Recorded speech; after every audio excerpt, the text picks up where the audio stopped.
Z Levíc sme sa premiestnili do Martina, kde sme navštívili komunitné centrum Medic M. Zriadila ho nezisková organizácia. Navštívili sme už veľa zariadení pre seniorov, ale toto je celkom výnimočné. Poďte sa spolu s nami pozrieť, čím.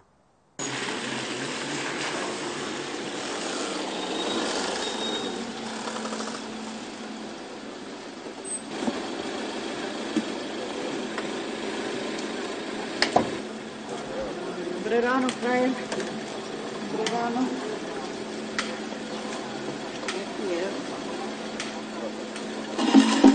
Dobré ráno, vítajte u nás.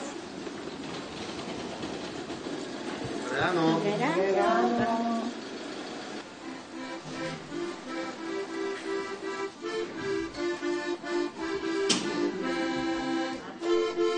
Dobré ráno vám prajem. Dobré ráno. Ďakujem, kdeže ja. No tak, keď sme zdravie, dobre, dobre. Áno. Áno. Jo, ja už ďakujem, kdeže ja. No chutí nám. Chutí nám. Doma by sme boli sami. Medzi 4 múrami. A starým ľuďom to neprespieva. Naše zariadenie má také prostriedky vybavené, že nás aj vozí, aj odváža domov. Takže máme v tom pohodlie. Samota je na nič. A ja sa tu teším.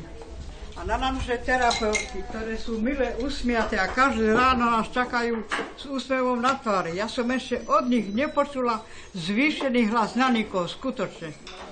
A ja som rada medzi ľuďmi bola. Stále som robila zdravotnú sestru, takže tu keď prídem, zabudnem na starosti všelijaké, oddychnem si, zrelaxujem, porozprávame sa, no je mi tu fajn. Taká fialová. Tak začni s spodom.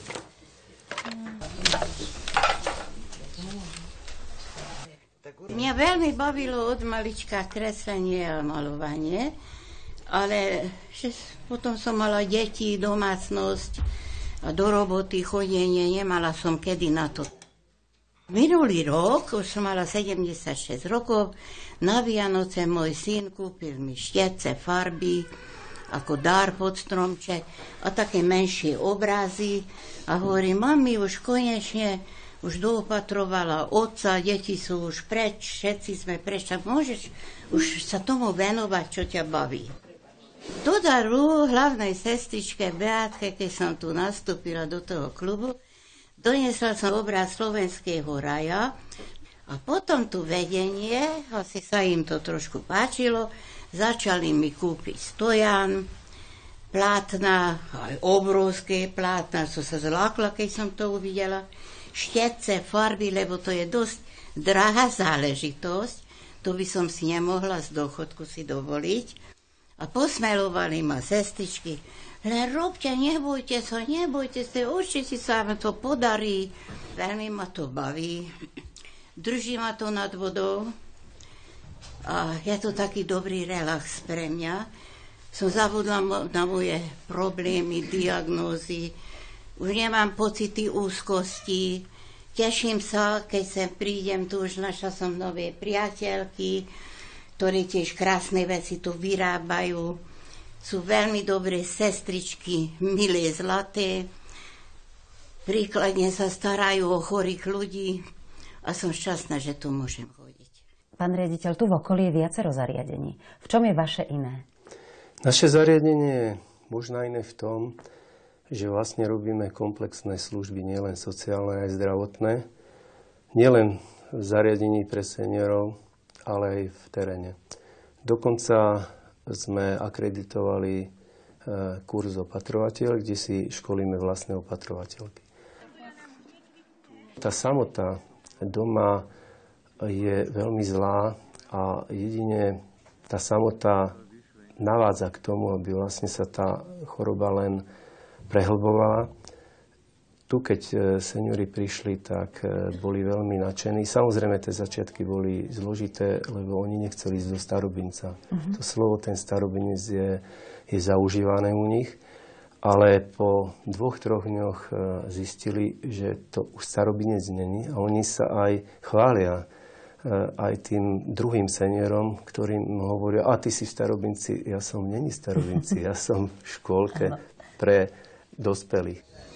Výborne, nebojím sa, prekročím, áno. A ideme si zacvičiť. Áno. Všetci si zavrieme oči, zhlboka sa nadýchneme. Bránicové dýchanie.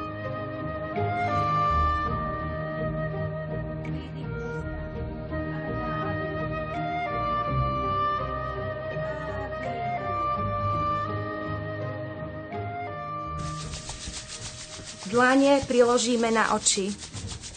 Uvedomíme si priestor okolo seba. Otvoríme oči. Požmurkáme. Pokrútime očami. Dlane máme stále na očiach. Dole. Všetci sa usmejeme. Pekne na seba. Poprajem si krásny deň. Všetkým vám prajem krásny deň. Doma niečo aj precvičím, ale lepšie je to tu lebo v kolektíve sa lepšie aj cvičí, aj všetky cviky. Aj nám je veselšie.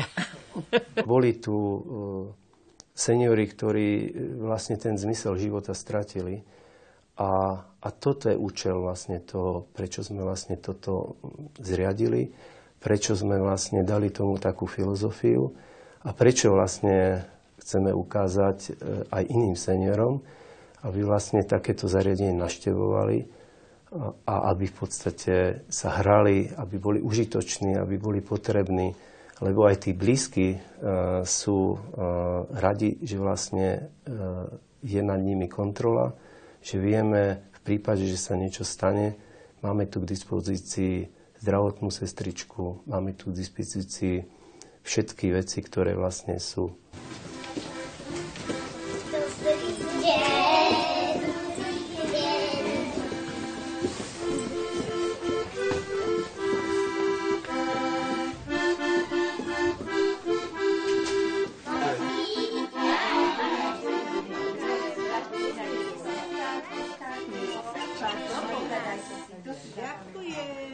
Deti chodia tu z materskej školy na Družstevnej ulici v Martine a robia spoločne tvorivé dielne. Je to veľmi úžasné s tým, že malé detičky, keď prišli, vybrali si toho svojho starkého. S tým starkým robia v dvojici rôzne pripravené témy. Na pripravené témy vlastne robia, napríklad teraz sa blížia Vianoce, Vianočné sviatky, tak robili z hliny pekné ozdôbky spoločne sa doplňajú. Je to niečo úžasné, nádherné.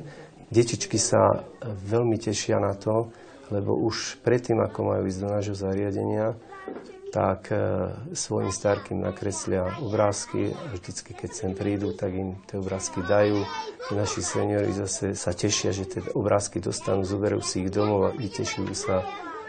A je tu taká tvorivá atmosféra, dokonca tým seniorom trošku vnášame to, že vlastne sa prehupnú do detských čias. Áno, niektorí už majú tie vnúčence veľké, to znamená, že to malé predškolské dieťa im vlastne pripomína troška vnúčku. Je tu veľmi dobrá tvorivá atmosféra.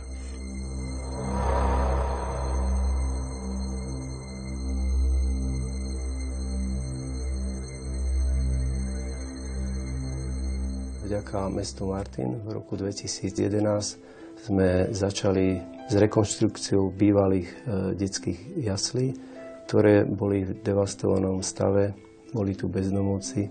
Za 7 mesiacov sa nám podarilo zrekonštruovať prvý trakt a už v roku 2011 koncom roka sme poskytovali sociálne služby pre imobilných klientov v domove sociálnych služieb.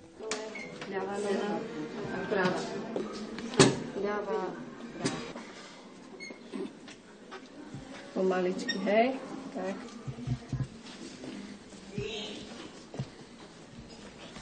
Naše zariadenie je možno iné v tom, že vlastne robíme komplexné služby, nielen sociálne, aj zdravotné.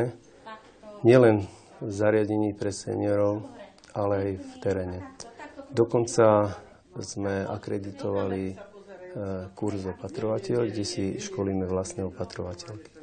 Mali sme jednu výhodu, a tu v tom, že sme začali poskytovať zdravotnú starostlivosť cez agentúru domácej ošetrovateľskej starostlivosti, ktorá sa poskytuje v byte občana a je plne hradená zdravotnými poisťovňami. Ošetrovateľská starostlivosť v rámci sociálneho zariadenia sa zameriava na meranie fyziologických funkcií, ošetrovanie rán dekubitov, na odber biologického materiálu. Ďalej je to na edukáciu a poradenstvo nielen pre klientov, ale aj pre daných príbuzných. V našom zariadení spolupracujeme úzko s obvodným lekárom, ktorý vykonáva vizitu jedenkrát za mesiac. Klienti sú sledovaní aj špecialistami. Máme zmluvu aj s urológom, s diabetologom, takisto aj s chirurgom. V súčasnom období od septembra máme zriadenú mobilnú telefónnu linku, ktorá funguje 24 hodín, kde poskytujeme sociálne poradenstvo a v prípade nutnosti a potreby vieme poslať do terénu do hodiny opatrovateľku. Dobrý deň, ako sa máte? Jak ako staré je. Áno, a už ideme jesť, dobre? Vy spolupracujete aj s lekárskou fakultou, s mladými medikmi. Prečo a ako? Túto spoluprácu máme už rok. Sú to zahraniční študenti, ktorí študujú na lekárskej fakulte a chodia ako dobrovoľníci pomáhať pri rôznych úkonoch, ktoré potrebujeme. A my im za to, aj naši seniori, pripravíme zase nejaký program.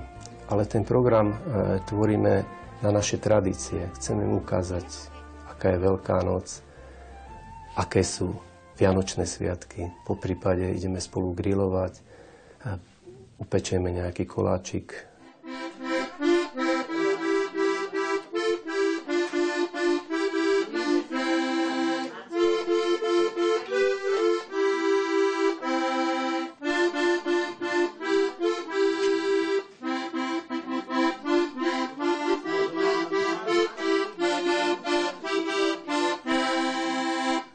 A ja keď som sem prišla, tak som bola na vozíku. A teraz vidíte, že chodím obarla, aj o jednej a niekedy aj bez. Takže som šťastná a môžem ďakovať tomuto zariadeniu, že som tu.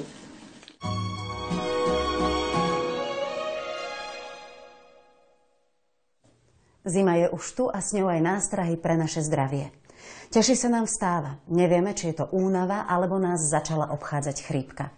Pán doktor, čo je to vlastne chrípka a ako sa s ňou máme vysporiadať? Chrípka je vírusové ochorenie, prenáša kvapočkovou cestou, napríklad kašlom, kýchaním, rukami a dá sa aj predchádzať preventívnymi opatreniami. Odborná verejnosť hovorí o očkovaní u starších ľudí, u seniorov, u určitej vekovej kategórii detí a u imunokompromitovaných ľudí, to znamená tých pacientov, ktorí majú oslabenú imunitu. Mimo očkovania a preventívne opatrenia znamená samozrejme pohyb na čerstvom vzduchu, pestrá strava, a to je veľmi široký pojem, čiže je to ovocie, zelenina, rôzne prípravky farmaceutické, ktoré máme dneska prístup k nim na internete, takže je toho veľmi veľa. A čo taká tá prírodná tzv. Babičkina lekáreň? Tak babičky nám hovoria hodne o cesnaku, zázvore, hovoria o cibule, hovoria o kapuste, kde je hodne vitamínu C. Čiže si myslím, že sú to babičkine recepty, ale sú stále aktuálne. Keď už chrípku máme, treba ju vyležať, treba sa jej poddať, alebo sa dá nejakým spôsobom odtlačiť od nás a nevšimať si ju? Je to tiež individuálne. Všetko záleží od pacienta, v akej kondícii ten pacient je. Keď je to zdravý pacient, mladý človek, chrípka ho neohrozuje po väčšine na živote. Stačí ju vyležať, byť v kľude. Samozrejme nechodí do kolektívu, kde sa zdržia väčšie množstvo ľudí. A ľudia s oslabenou imunitou, starší pacienti, malé deti, kojenci, by som doporučil návštevu lekára. A to sa týka aj seniorov? To sa týka aj seniorov, samozrejme. A akí sú seniori pacienti, čo sa týka chrípky? Seniori, dnes odborná verejnosť doporučuje očkovať. Čiže tí, ktorí sú očkovaní, majú tie príznaky chrípky slabšie, čiže neprechádzajú do fatálnych následkov po väčšine. Chrípka sa nelieči antibiotikami po väčšine, pokiaľ nepodávame liečbu profilakticky, aby nám neprešla infekcia do bakteriálnej infekcie. Takže je to skôr celkovom vyšetrení toho pacienta. Ďakujeme za vaše rady a vy si pokojne urobte napríklad zázvorový čaj, aj tak budete bojovať proti chrípke.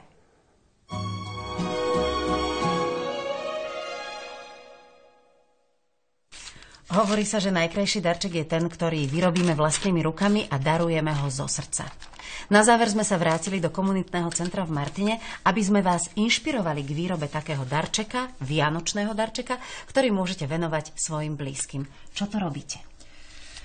Táto technika je papierové pletenie, je naozaj v poslednej dobe veľmi obľúbená a preferovaná v rôznych kreatívnych kruhoch, pretože recyklujeme vlastne starý papier, staré letáky, staré noviny. Nastriháme si takéto pásy, z ktorých vyrobíme ruličky. To sú tieto ruličky. A s tými potom už pracujeme takým spôsobom, že ich lepidlom spájame, zasúvame a lepíme. Dajú sa vytvoriť rôzne veci, jednak ako darčeky a jednak rôzne užitkové koše, ako som spomínala, na hračky, na prádlo, rôzne na odkladanie košíky. Pre našich klientov má táto práca veľký význam, pretože jednak tie stuhnuté ručičky, ktoré oni majú, tak tie my rozcvičíme, lebo tam naozaj musí tá jemná motorika pracovať, takže ich precvičíme, rozcvičíme.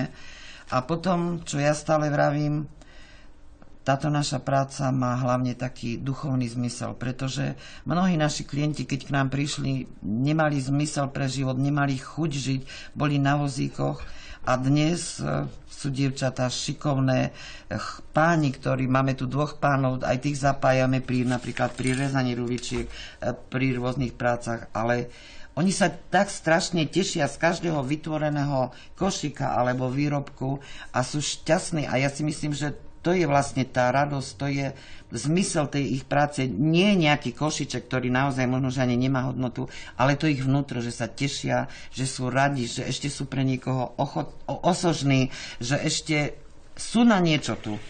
A pre nás akože je veľkou takou výzvou a takou radosťou, keď príde za nami pani a nám povie, založte mi ešte jeden venček, ešte jeden košíček, lebo ešte chcem pre vnúčku, ešte chcem pre švagrinu, ešte chcem pre susedu. A toto je pre nás takou radosťou. Je neuveriteľné, že touto technikou je vyrobený napríklad aj tento krásny aniel. Milí priatelia, ja sa s vami v tejto chvíli lúčim. Verím, že sme vás v našom senior klube inšpirovali a vdýchli vám radosť do života. Užite si tento predvianočný čas a nezabudnite na náš senior klub aj na budúce. Dovidenia.